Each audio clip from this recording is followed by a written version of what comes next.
Hi everyone, this is Mrs. Olden reading to you today Alexander and the Terrible, Horrible, No Good, Very Bad Day.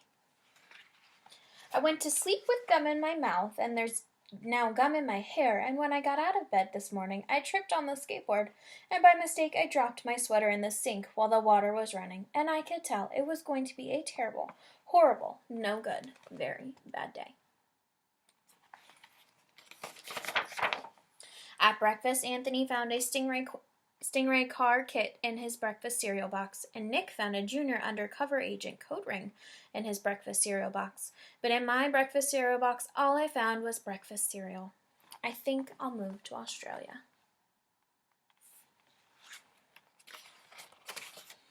In the carpool, Mrs. Gibbon let Becky have a seat by the window. Audrey and Elliot got seats by the window, too.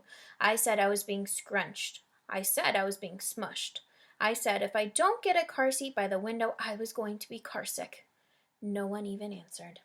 I could tell it was going to be a terrible, horrible, no good, very bad day. At school, Mrs. Dickens liked Paul's picture of the sailboat better than my picture of the invisible castle.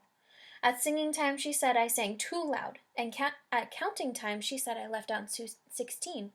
Who needs 16? I could tell it was going to be a terrible, horrible, no good, very bad day.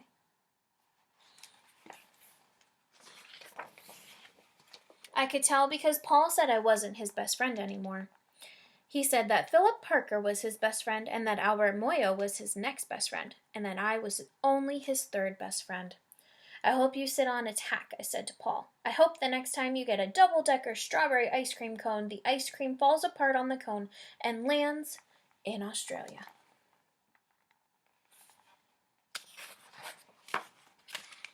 There were 2 cupcakes in Philip Parker's lunch bag, and Albert got a Hershey bar with almonds, and Paul's mother gave him a piece of jelly roll that had little coconut sprinkles on top. Guess whose mother forgot to put in dessert? It was a terrible, horrible, no good, very bad day. That's what it was, because after school my mom took us all to the dentist and Dr. Fields found a cavity just in me. Come back next week and I'll fix it, said Dr. Fields. Next week, I said. I'm going to Australia. On the way downstairs, the elevator door closed on my foot, and while we were waiting for my mom to go get the car, Anthony made me fall where it was muddy, and then when I started crying because of the mud, Nick said I was a crybaby. And while I was punching Nick for saying crybaby, my mom came back with the car and scolded me for being muddy and fighting. I am having a terrible, horrible, no good, very bad day, I told everybody. No one even answered. So then when we went to the shoe store to buy some sneakers, Anthony chose white ones with blue stripes.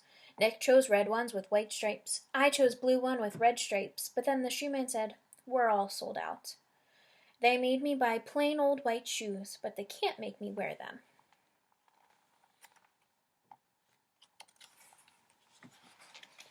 When we picked up my dad at his office, he said I couldn't play with his copying machine, but I forgot. He also said to watch out for the books on his desk, but I was careful as could be except for my elbow. He said, don't fool around with his phone, but I think I called Australia. My dad said, please don't pick him up anymore. It was a terrible, horrible, no good, very bad day.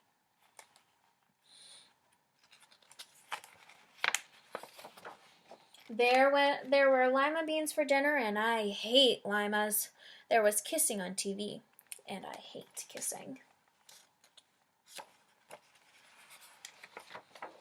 My bath was too hot. I got soap in my eyes. My marble went down the drain, and I had to wear my railroad train pajamas. I hate my railroad train pajamas.